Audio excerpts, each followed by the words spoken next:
Hello दोस्तों, ये हमारा बीपीएससी का जो टेस्ट सीरीज चला रहे थे उसका 4th टेस्ट सीरीज है। उसमें हम 100 क्वेश्चन कंप्लीट कर चुके हैं। नेक्स्ट 2 लेक्चर बनाया उसमें। ये मेरा 101 क्वेश्चन से हम स्टार्ट कर रहे हैं, तो स्टार्ट करते हैं। पहला क्वेश्चन है, मुस्लिम काल में दिल्ली के तख्त पर बैठने वाला एवं विक्रमादित्य की उपाधि धारण करने वाला एकमात्र हिंदू राजा कौन था? तो इसका आंसर हो जाएगा बी, यानी मुस्लिम काल में दिल्ली के तख्त पर बैठने वाला विक्रमादित्य की उपाधि धारण करने वाला एकमात्र हिंदू राजा हेमू था। हेमू रेवाड़ी का रहने वाला बनिया जाति के था। हेमू इस्लामा शाह के सेना में भर्ती हुआ था। मोहम्मद आदिल शाह का सेनापति हेमचंद्र उर्फ हेमू ने विक्रमादित्य की उपाधि धारण की थी। यह मुस्लिम काल में दिल्ली के तख्त पर बैठने वाला पहला एवं अंतिम हिंदू शासक था। आदिल शाह की तरफ से उसने 24 युद्धों में भाग लिया, जिनमें से उसने 22 युद्धों में सफलता प्राप्त की। क्वेश्चन नंबर 102 की बात करें तो निम्नलिखित में से किसने अपना जीवन दारा सिकोह के तोपची के रूप में प्रारंभ किया था?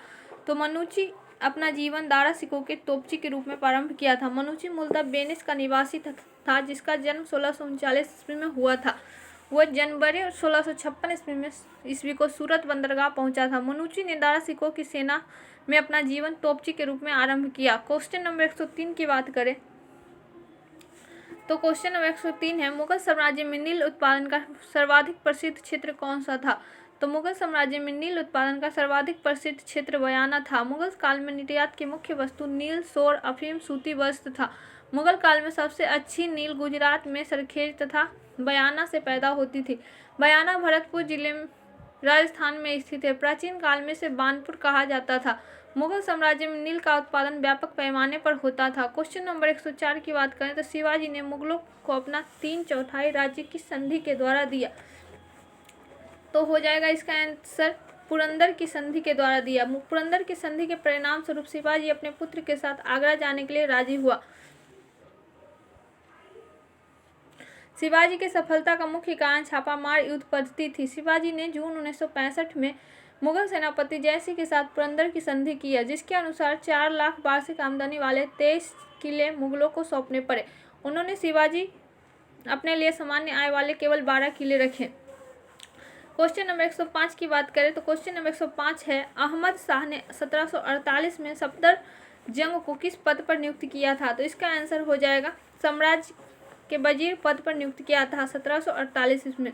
अवध राज्य की राजधानी जो थी लखनऊ थी। मीर बख्शी मुगल काल में सैन्य विभाग के प्रमुख होते थे। अवध के स्वतंत्र राज्य का संस्थापक सादत खां यानी बुरहान उल मुल्क था। 1739 ईस्वी में सादत खां की मृत्यु के बाद सफदरजंग अवध का नवाब बना।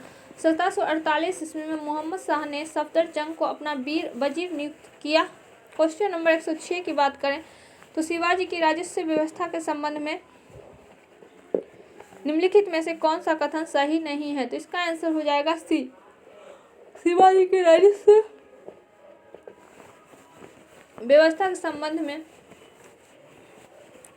कथन सही नहीं है कि जमींदार को अपने हलकों में राजस्व वसूली की अनुमति थी। शिवाजी भू राजस्व का 2/5 भाग लेता था। शिवाजी की भू राजस्व प्रणाली मालिक अंबर की भू राजस्व नीति से प्रभावित था। चौथ और स्वदेश मुखी मराठा का मुख्य कराधान नीति का आधार था। शिवाजी ने भूमि राजस्व के ठेके पर देने की उस समय की फैली हुई प्रथा को छोड़ दिया, इसके बदले उसने सरकारी अफसरों द्वारा सीधे रैयतों से कर वसूलने की प्रथा चलाई। शिवाजी ने जमींदारी प्रथा को नजरअंदाज किया। क्वेश्चन नंबर 107 की बात करें तो क्वेश्चन कह रहा है, 18वीं सदी के पूर्वार्ध में बंगाल के नवाबों की राजधानी निम्नांकित में से कहाँ थी? तो इसका आंसर हो जाएगा मुर्शिदाबाद। लॉर्ड वारेन हेस्टिंग्स ने राजधानी कलकत्ता को बनाया। मुर्शिद कुली खान ने औरंगजेब के द्वारा 1700 ईस्वी से पहले बंगाल का दीवान और मुर्शिदाबाद का फौजदार नियुक्त किया गया था। 1713 ईस्वी में बंगाल का स्थायी उपशासक तथा 1717 ईस्वी में पूर्ण शासक बना। इन्होंने बंगाल की राजधानी ढाका से मुर्शिदाबाद हस्तांतरित किया। मीर कासिम ने राजधानी को मुर्शिदाबाद से मुंगेर स्थानांतरित कर दिया। बंगाल में राजधानी का क्रम ढाका, मुर्शिदाबाद और मुंगेर है। क्वेश्चन नंबर 108 की बात करें तो क्वेश्चन कह रहा है, निम्नलिखित व्यापारिक शक्तियों में से किसे 1717 में चुंगी अदा करने में छूट दे दी गई थी? तो इसका आंसर हो जाएगा अंग्रेज व्यापारिक शक्तियों को 1717 में चुंगी अदा करने से छूट दे दी गई थी। अंग्रेज को जो अधिकार केवल कंपनी को दिया गया था, कंपनी के कर्मचारियों ने इसका गलत इस्तेमाल भी किया, भ्रष्टाचार को बढ़ावा भी दिया। फर्गुसन के इस फरमान को ऑर्म ने कंपनी का मैग्ना कार्टा यानी महान अधिकार पत्र कहा। क्वेश्चन नंबर 109 है, तो क्वेश्चन नंबर 109 का यूरोपियन कंपनियों में कौन सा सरकार नियंत्रित कंपनी थी? तो यूरोपियन कंपनियों में से फ्रांसीसी कंपनी सरकार नियंत्रित कंपनी थी। फ्रांसीसी कंपनी का स्थापना लुई 14वें के काल में वित्त मंत्री कोलबर्ट द्वारा किया गया था। फ्रांसीसी कंपनी के पतन का एक महत्वपूर्ण कारण सरकार नियंत्रित कंपनी होना था। फ्रांसीसी कंपनी का पतन 22 जनवरी 1760 ईस्वी में बंदीवास के युद्ध में हो गया।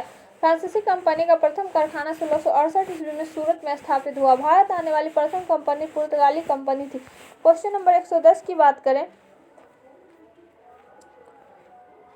तो मीर कासिम को ईस्ट इंडिया कंपनी के बीच झगड़े का मुख्य कारण था। मीर कासिम और ईस्ट इंडिया कंपनी के बीच झगड़े का मुख्य कारण क्या था? तो आंसर है मीर कासिम और ईस्ट इंडिया कंपनी के बीच झगड़े का मूल कारण आंतरिक व्यापार पर लगे करों को लेकर था। कंपनी को 1717 ईस्वी में फर्गुसन ने एक फरमान द्वारा आयात तथा निर्यात कर से छूट दे दी थी। नवाब ने केवल उस दस्तक का प्रश्न उठाया जो कलकत्ता काउंसिल के प्रधान द्वारा दिया जाता था तथा उसके अनुसार कर की छूट होती थी, जिसकी सहायता से कंपनी के अधिकारी अपना निजी व्यापार भी करते थे और फिर नवाब को कर से वंचित रखते थे। यही नहीं, अब इन अधिकारियों ने यह दस्तक धन देकर भारतीय व्यापारियों को भी देना प्रारंभ कर दिया था, जिसमें शेष मिलने वाला कर भी समाप्त हो गया था। क्वेश्चन नंबर 111 की बात करें तो भारत में जब रेल मार्ग पहली बार प्रचलित हुए उनका प्रमुख उद्देश्य था उनका प्रमुख उद्देश्य था कृषि वाले खेतों को बाजार से जोड़ना। भारत में अप्रैल 1853 ईस्वी में रेलगाड़ी का परिचालन प्रारंभ हुआ। रेलगाड़ी परिचालन का उद्देश्य भारत के आर्थिक शोषण को और तीव्र करना था। रेलवे के परिचालन से ब्रिटिश सरकार का भारत में सैन्य और प्रशासन मशीनरी और सक्रिय हो गया। क्वेश्चन नंबर 112 की बात करें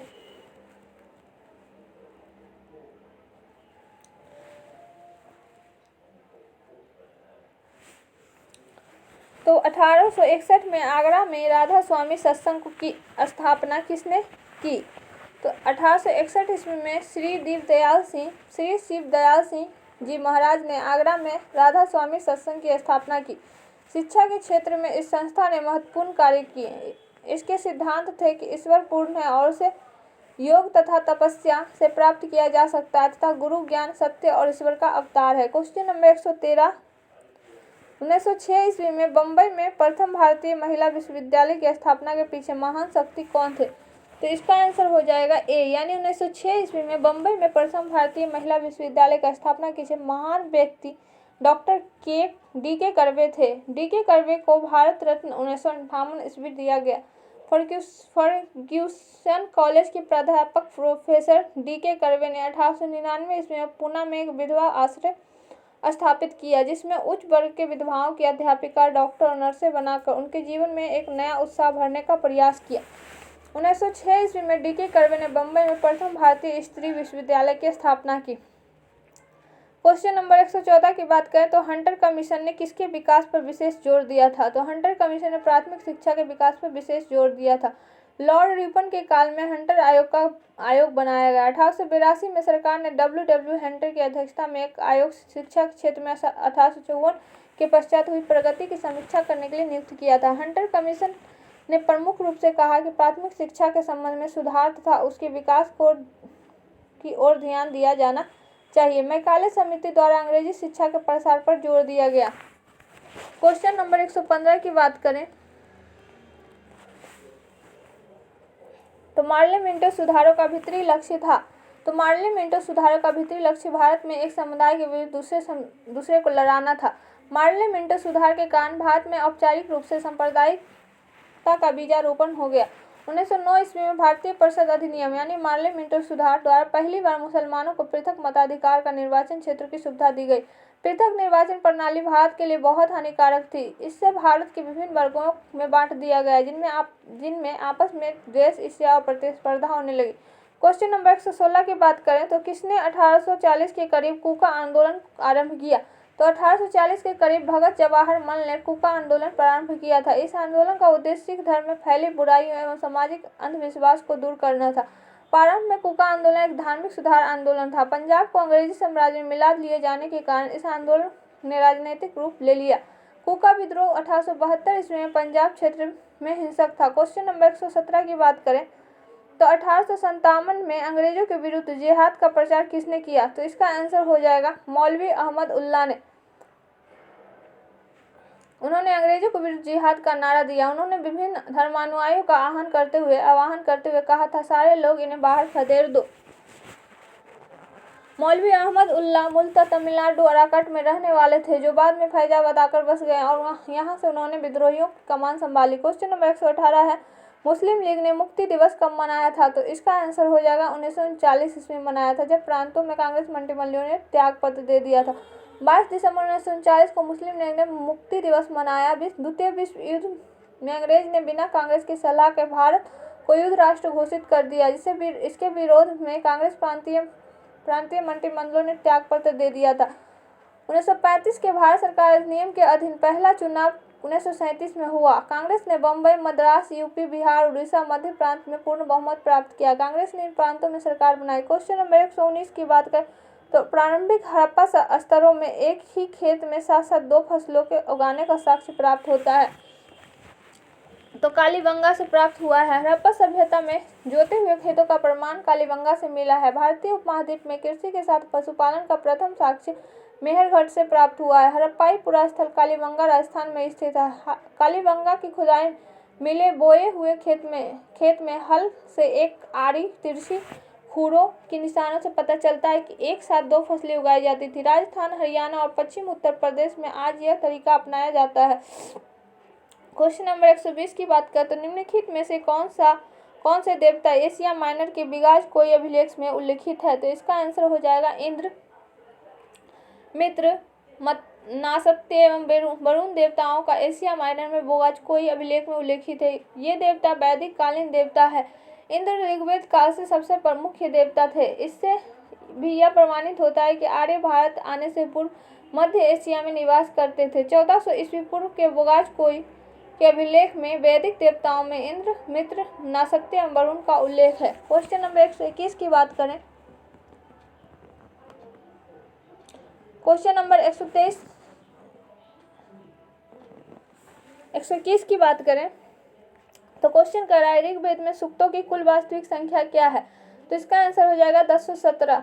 यदि 11 बालखिल्य सूक्तों को भी इनके अंतर्गत कर लिया जाए तो ऋग्वेद में सूक्तों की संख्या 1028 हो जाती है।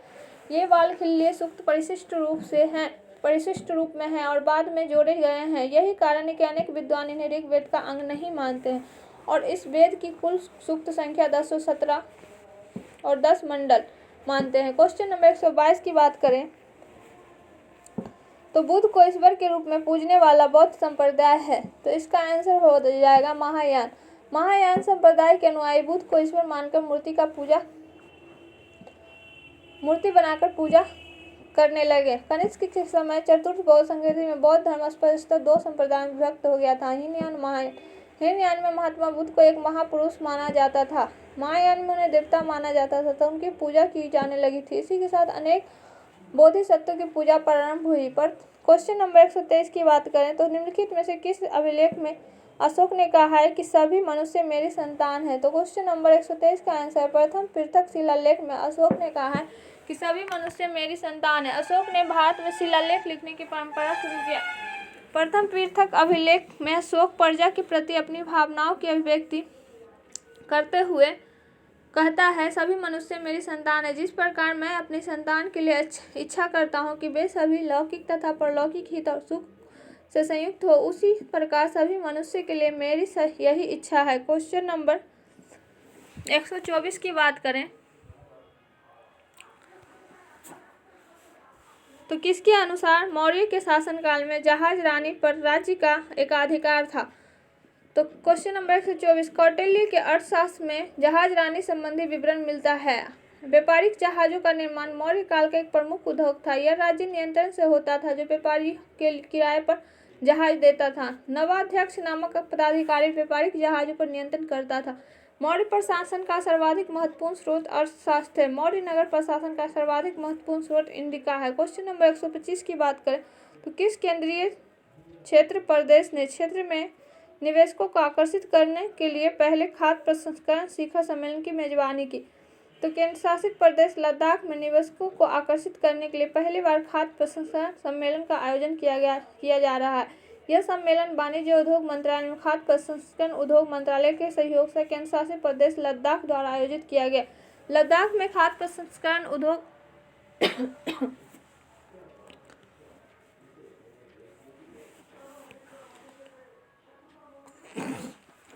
की संभावनाओं के साथ स्टार्टअप के जरिए उद्यमियों को जोड़ना।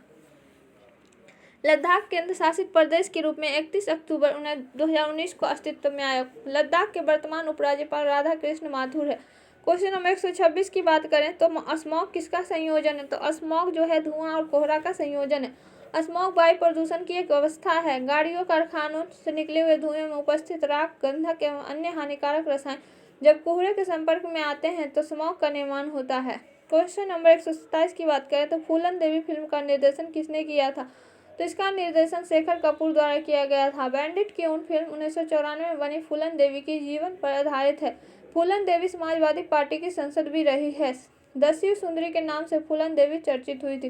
क्वेश्चन नंबर 128 की बात करें तो हम बिना फिसले पृथ्वी पर चलने में क्यों सक्षम है? तो इसका आंसर हो जाएगा घर्षण बल के कारण। बिना घर्षण बल के चलना संभव नहीं है। काई वाले भूमि पर घर्षण बल कम होने के कारण चलना कठिन होता है।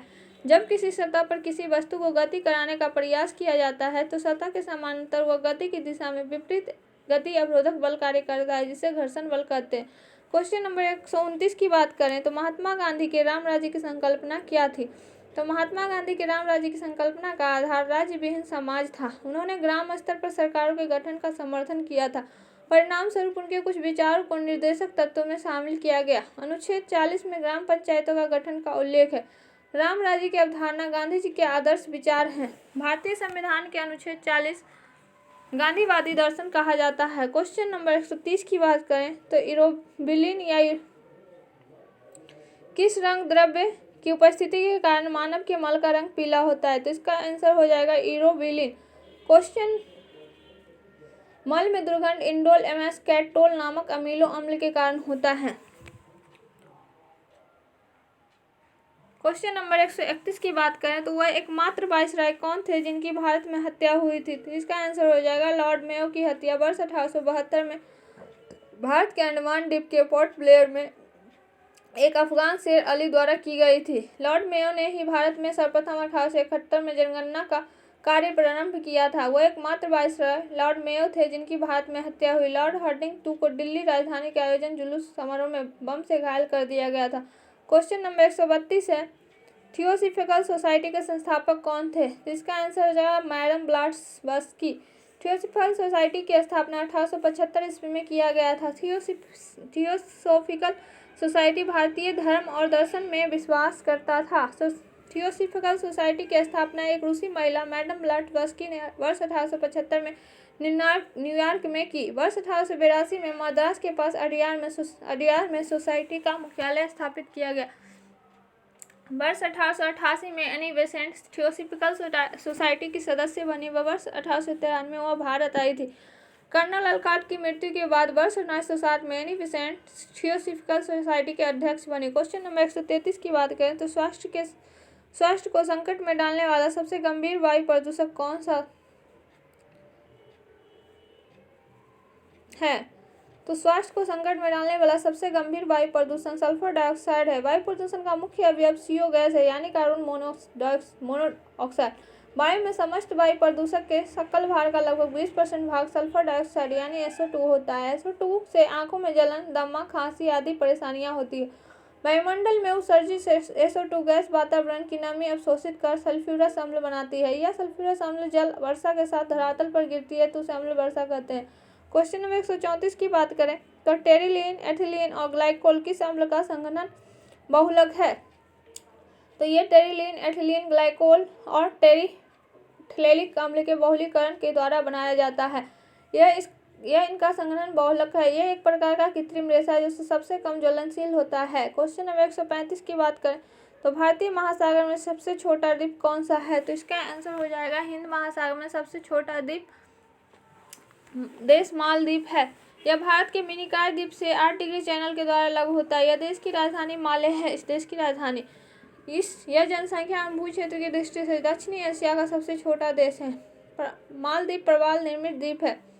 क्वेश्चन नंबर 136 की बात करें तो किस कारण से तरल पदार्थों के क्वथनांक में भिन्नता होती है?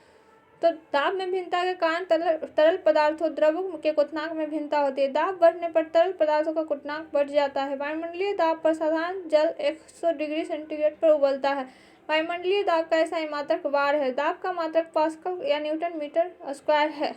क्वेश्चन नंबर 137 की बात करें तो निम्न राज्य में से सर्वोच्च साक्षरता दर किस राज्य में है? तो विकल्प के अनुसार राज्य में सबसे अधिक साक्षरता मिजोरम राज्य का है। भारत में सबसे अधिक साक्षरता केरल का है। भारत में सबसे कम साक्षरता दर बिहार का। भारत में सर्वोच्च साक्षरता दर वाले राज्य केरल, मिजोरम, गोवा, त्रिपुरा, हिमाचल प्रदेश है। क्वेश्चन नंबर 138 की बात करें तो भारत में जनसंख्या वृद्धि के प्रमुख कारण क्या है? तो आंसर हो जाएगा इसका ए। भारत में जनसंख्या वृद्धि का एक महत्वपूर्ण कारण जन्म दर में वृद्धि तथा मृत्यु दर में कमी है। भारत में जनसंख्या वृद्धि दृष्टि से महान विभाजक रेखा वर्ष 1921 को कहा जाता है। लघु विभाजक रेखा जनसंख्या की दृष्टि से 1951 ईस्वी को कहा जाता है। इसके बाद कुछ दशकों में भारत तीव्र वृद्धि दर दर्ज किया गया है। वर्तमान रिपोर्ट के अनुसार भारत में जनसंख्या स्थिरीकरण रिपोर्ट 2070 ईस्वी तक हो सकता है। भारत में जनसंख्या नीति 2000 ईस्वी के अनुसार जनसंख्या स्थिरीकरण 2045 तक निर्धारित किया गया था। क्वेश्चन नंबर 139 निम्न में से किस रेगिस्तान में स्वर्ण भंडार पाया जाता है? तो इसका आंसर हो जाएगा अटकामा रेगिस्तान। उत्तरी चिली में स्थित एक तटीय मरुस्थल है। इस रेगिस्तान में लवणीय चट्टानों की अधिकता है। यहाँ के अधिकांश इलाका लवणीय ड्रोनियो रेत और लावा प्रवाह से बना है।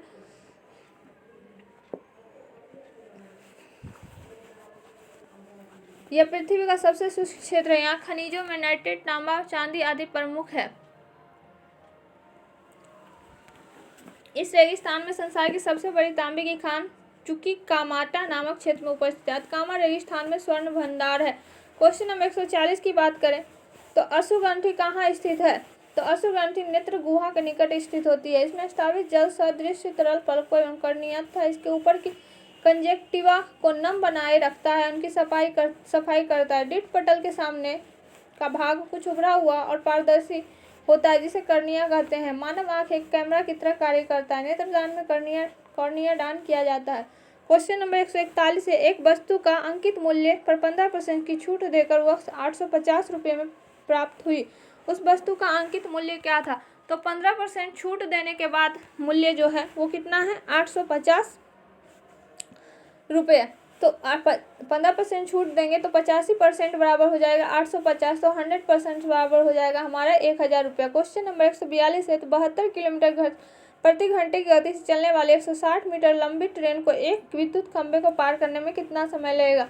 तो चाल हो गया 72 किलोमीटर प्रति घंटा। अगर इसको मीटर प्रति सेकेंड में बदलेंगे तो 72 गुने 5/18 तो 20 मीटर प्रति सेकेंड आएगा। दूरी है जो 160 है तो समय बराबर दूरी बटा 4 यानी 8 सेकेंड आंसर हो जाएगा। क्वेश्चन नंबर 143 है x Q plus 1 by x Q बराबर 2 है तो एक्स स्क्वायर प्लस 1 बटा एक्स बराबर क्या होगा? तो x Q into x Q plus 1 by x Q बराबर 2 है तो एक्स पावर 6 प्लस 1 बराबर 2x क्यू हो जाएगा। तो x power 6 minus 2x Q plus 1 बराबर 0 हो जाएगा यानी एक्स क्यू माइनस 1 का स्क्वायर बराबर 0 यानी एक्स क्यू बराबर हो जाएगा 1 यानी x बराबर 1। तो इस एक का मान रख दो तो 2 ही आंसर आएगा। क्वेश्चन नंबर 144 की बात करें तो 2000 रुपये की राशि चक्रवृद्धि ब्याज पर 2 वर्ष में 4000 हो जाती है।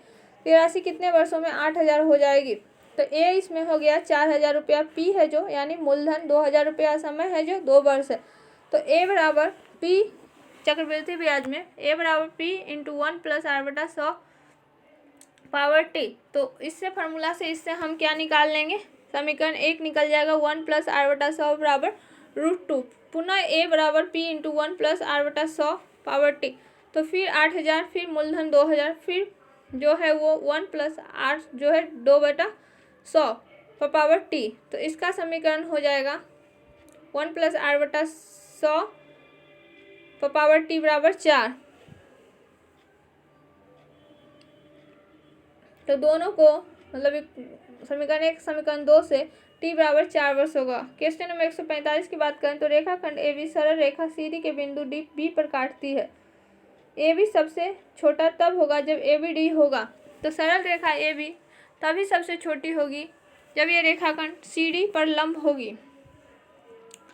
तो AB लंब CD, तो कोण ABD बराबर यानी कोण B बराबर 90 डिग्री। क्वेश्चन नंबर 146 की बात करें तो किसी आयत की लंबाई 25% बढ़ा दी जाती है तो चौड़ाई को कितने प्रतिशत कम किया जाए कि क्षेत्रफल में कोई परिवर्तन न हो। तो प्रतिशत कमी बराबर x/100 प्लस x गुने 100।